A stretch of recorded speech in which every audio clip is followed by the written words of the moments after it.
আরে কি বলবো, এত লেখাপড়া করে একটা পেন্সিলও নাই, পেন্সিল কাটার একটা মেশিনও নাই। কি বলবো এখন, আমার বাবার কাছে টাকা আছে কি না ওটা ওকে টেনশন। কি হয় দেখা যাক, বললি এই মেশিনটা যে আগে খারাপও হয়ে গেছে, এটা কী করে আনবে কিনা এখন, না গালি দিবে? আচ্ছা ঠিক আছে, এখন দেখছি, বলছি। বাবা বলছি কি, একটা পেন্সিল কাটা আনলে ভালো হতো। কেন বলুন তো? আমার একটু অসুবিধা হচ্ছে তো পড়াশোনায়, সেটাই বলছি আর কি। আনে দেবেন বাবা? নাহলে কমেডি বানাই দেবো পুরা। আনে দেবেন? ঠিক আছে, ঠিক আছে। হ্যাঁ, আগে কথা কি হয়েছিলে?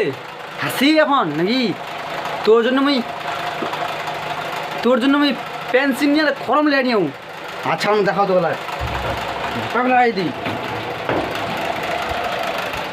বাবুর অনেক দেখালে হবে নি কাজটা। দাঁড়া, এই দেখ এইলা লিয়ে দিই মানে দাঁড়ালায় নাটক পাইলিয়া মুখ। আচ্ছা নাটক দাঁড়ালায় দাঁড়াও না, এলে এলে এটাতে ভালো করে লেখে। ওই পেন্সিল মেয়ে আন কলম আন দিন না, ওটা লেখে, ঠিক আছে? আরে বাবা এগুলো কী আনলা? আপনাকে যে বললাম যে পেন্সিল আনবা, কী আনলা এগুলা? আচ্ছা দেখি লিখছি কি না। না ওগুলো যাই আমি নিকি নিকি রাখছিলাম, ওগুলো আনলা? আচ্ছা দেখি তো কেমন লিখছি কি না। হ্যাঁ ও বাবা, কি একটু একটু লিখছে মানে, তারপর লিখছি না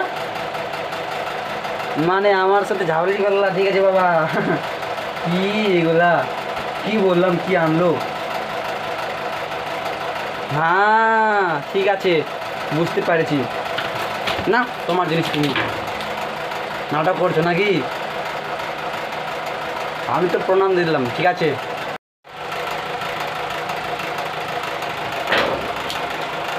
আচ্ছা প্রণাম দিল তুমি, ঠিক আছে, দেখা যাবে। আর তো নি পাবো তুই ধরলে কোনোদিনও। এখন চল না মই, তুই নিজে কিনবো এখন।